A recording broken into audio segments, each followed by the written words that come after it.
Good morning, Campbell Chapel. So glad to be with you again in the house of God. Let us open today's church school with a word of prayer. Dear God, we are so thankful that once again you have brought us together.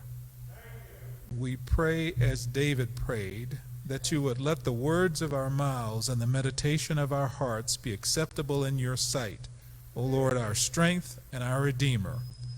We ask now that you would open our minds and our hearts so that we may hear and receive the words you've prepared just for us. In the name of your precious Son, Jesus. Amen. All right, today we continue in the second Sunday in the new quarter. We'll pick up where we left off last Sunday. Over this quarter, you'll remember we were going to be tracing God's plan to restore a relationship with us, from Abraham to Jesus to the church. As I mentioned last Sunday, God has really been on a mission with us. God deeply wants to have a relationship with us, going all the way back to Adam and Eve, to Noah, to Abraham, to Moses, to David in the Old Testament, and to Jesus in the New Testament. God has been seeking a way to have a deep relationship with us. Our job is just to accept the invitation. Last Sunday we focused on Abraham and God's covenant with him. God wanted to make a great nation out of him. His descendants would be as numerous as the stars in the sky, from whom the Savior of the world would come, Jesus. Even though Abraham and Sarah had no children. This Sunday, we find that Abraham and Sarah did have a son, his name Isaac. Isaac is now married to Rebekah and is about to have two sons, Esau and Jacob. Let's pick up on the Bible story. It can be found in Genesis 25:19b through 34. Abraham was the father of Isaac. And Isaac was 40 years old when he married Rebekah, daughter of Bethuel, the Aramean of Padam Aram, sister of Laban the Aramean. Isaac prayed to the Lord for his wife because she was barren, and the Lord granted his prayer. And his wife Rebekah conceived. The children struggled together within her, and she said, "If it is to be this way, why do I live?" So she went to inquire of the Lord, and the Lord said to her, "Two nations are in your womb, and two peoples born of you shall be divided. The one shall be stronger than the other. The elder shall serve the younger."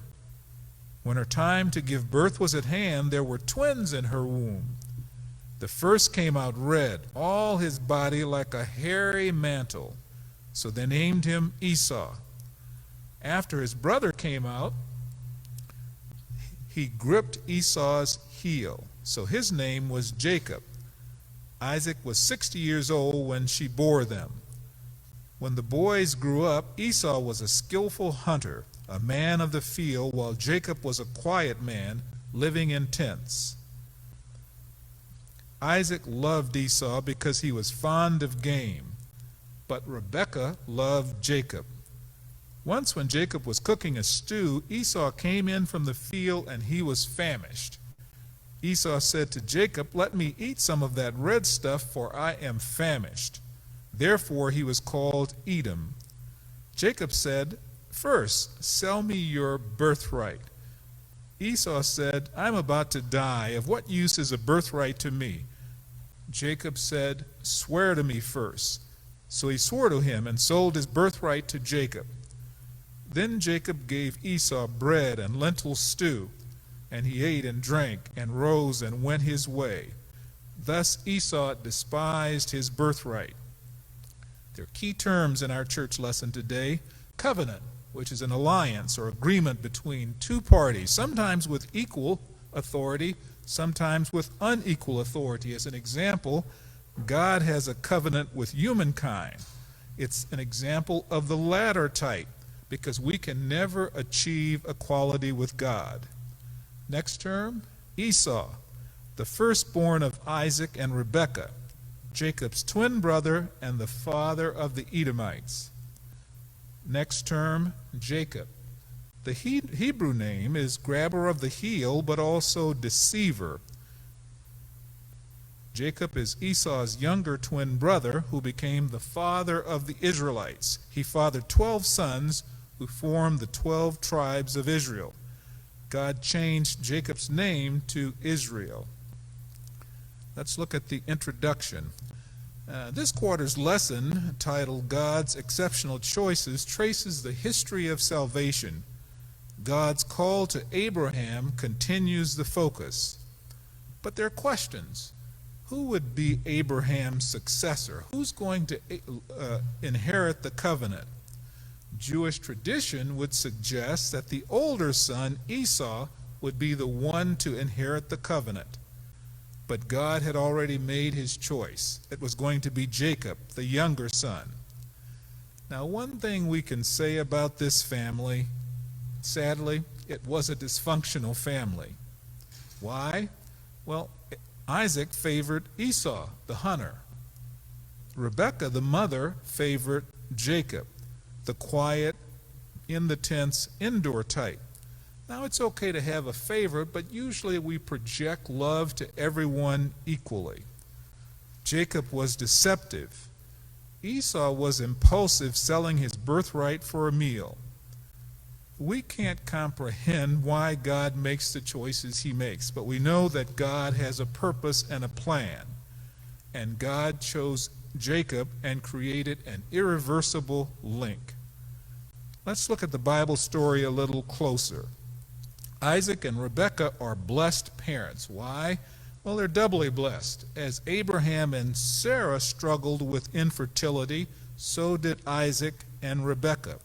But God blessed them. They prayed, and God heard their prayers and answered their prayers. They were doubly blessed with twins.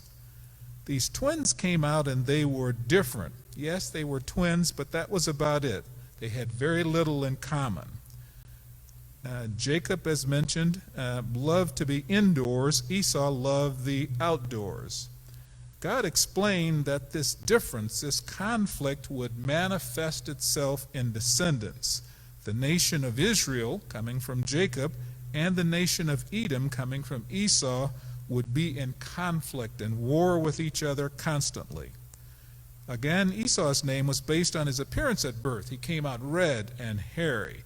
Jacob's name was based on his actions at birth, gripping his brother's heel.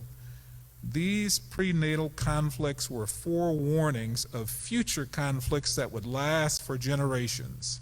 And unfortunately, the parents' behavior didn't help. Isaac loved Esau, the outdoorsman and hunter, because he was fond of game. Rebekah loved Jacob, the quieter, indoor type. They failed to teach their sons to love each other, to value their differences, and to trust God to provide. Well, Esau did sell his birthright. Jacob, known for grabbing Esau's heel at birth, really was, his actions were sort of a foreboding of things to happen. Why? In the Jewish tradition, it was normally the firstborn son that received the birthright or inheritance of a double portion of the father's estate at the father's death. The impulsive Esau traded this birthright for a bowl of soup to satisfy an immediate need, hunger. The deceptive Jacob facilitated this transaction to receive what was not his by tradition, rather than waiting on God to accomplish the transition in his time, to pass the mantle or the covenant to him. And the mother, Rebekah, even had a hand in the deception as she plotted tricking the elderly father who couldn't see and was near death into blessing Jacob over Esau. This conflict led to Jacob fleeing for his life, and though they resolved the conflict later in life, there was still that tension between Jacob and Esau, and those seeds were planted in generations that would come after them. Let's go to Sankofa. Sidney Poitier is discussed, and you'll see a couple of pictures of Sidney. Sidney was a famous actor who died at the age of 94 in January of 2022. He exceeded human expectations globally. He came from humble beginnings. His parents were Bahamian farmers who traveled to Miami, Florida, to sell tomatoes and produce every year. But one year when they went, Sidney was born 3 months prematurely in Miami, and being born in Miami in the U.S., he became an American citizen. The parents stayed there 3 months nursing him and then took him home. He was not expected to live, but as we all know, he not only lived, but he thrived. He returned to Miami at age 15 with his brother, but decided not to stay in Miami because of the racism that existed there. And he moved to New York at the age of 16, where he wanted to start an acting career. He started humbly as a dishwasher. He rose, as we all know, to become a highly acclaimed American Bahamian actor, film director, and diplomat with numerous accomplishments. Let's look at the case study. Next, we see Audrey Swatson. She has numerous achievements. She demonstrates the positive advantages of having a family that stands behind you. At the age of 21, she overcame her fears of flying and the resistance that a young female pilot would encounter when she entered a male-dominated profession. She overcame a number of challenges to become Ghana's youngest female commercial pilot. She's gone on to become an active commercial pilot, earned the rank of first officer, and is the founder and CEO and owner of Excel Aviation. In reflecting on her success, she said it was the nuclear family, her mother and her father, that were very supportive. The extended family doubted. They said, well, this isn't the position, this isn't the career you're supposed to pursue. But Dad would not listen to their negative comments and vibes. Instead, Dad asked her what she wanted to do, and when she was committed, Dad supported her dream. Audrey credits God and education to her success. I'd like to add just one other story because it's contemporary now, and it's of the Williams sisters, Venus and Serena, in tennis. The U.S. Open Championship is going on now, and supposedly Serena has played in her last tournament. But they have a bond that has been inseparable since they were both young and started playing tennis, and the parents encouraged it. Let's look on the next chart at some of their accomplishments. It may not come through clearly, but I'll just tick off just a few of them. One, they both achieved the highest ranking in tennis, world number ones. One would beat the other and would become number one, and then it would reverse. But their rivalry never kept them from loving each other and still competing. In terms of tournaments won, Venus, the oldest, won 49 tournaments. Serena won 73 tournaments. They actually played together in doubles, and together they won 22 tennis tournaments in doubles. The bond was strong. It wasn't a rivalry where they competed, and it had to be I win at your expense. They both wanted each other to win. But what was most outstanding was in the area of Grand Slam tournaments. These are the major tournaments that everybody wants to win, but few people get a chance to win one. Venus won first, and she won 7 of those tournaments. On the other hand, Serena won 23 of those tournaments, the younger sister. You think Venus would be jealous? Absolutely not. If you'd pan the camera whenever Serena was playing, there would be Venus in her court cheering for her, and the opposite was true. If Serena lost early, she would cheer for Venus. Their bond was inseparable. This notion of rivalry can be tense inside of families. As an example, when you think about rivalry, people think about competition for the same objective or superiority in the same field. But Venus and Serena projected the opposite. When you think of them, words that come to mind are words like accord, harmony, peace, surrender, agreement, cooperation, and calm. I guess the message for us is, how do we apply this in our own lives? Well, as disciples of Christ, we have biological and we have spiritual family members. Each brings different gifts and talents and backgrounds and experiences to the table. These differences can include personality, age, education, training, employment, spiritual differences, political affiliations, and functional and dysfunctional families can come to the table. The question is, how do we navigate through this? We, as believers, should reflect God's love, and God's love is all about inclusiveness. Inclusiveness embraces all rather than exclusivity, which restricts love to just a few. Jesus gave us a sterling example by commanding us in John 13:34 to love all.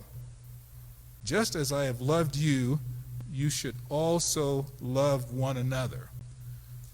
The messages are clear. We have to practice this notion of coming together at home in our families, in our communities, and our churches. We should be known as the church, the community of inclusivity.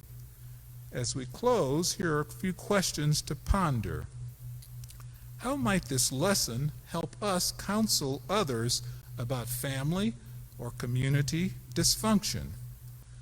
How do we feel about parental favoritism? I can relate to that because I grew up with just one brother and we were competitors, and my wife and I raised two sons and we were competitors, but our parents and grandparents really encouraged us to think about what we had in common as opposed to what was different.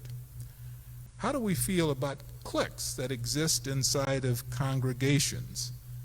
How can we use these lessons to resolve conflicts between biological or church family members?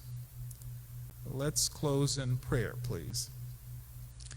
Father, we thank you for this opportunity to hear and learn from your word. Your word that teaches us that we should be about inclusion rather than exclusion. Rather than competing out of rivalry, we should think about cooperation and trust and bond building, because we're all after the same thing. We want to build your kingdom. Let us take this word and not just be hearers of the word, but doers. Keep us and our loved ones under your protective care. Help us always to keep you first, and when we come up short, forgive us. Keep us under your care until we meet again. We give you glory and honor in the name of your Son, Jesus. And all who would agree said, amen. All right. Thank you.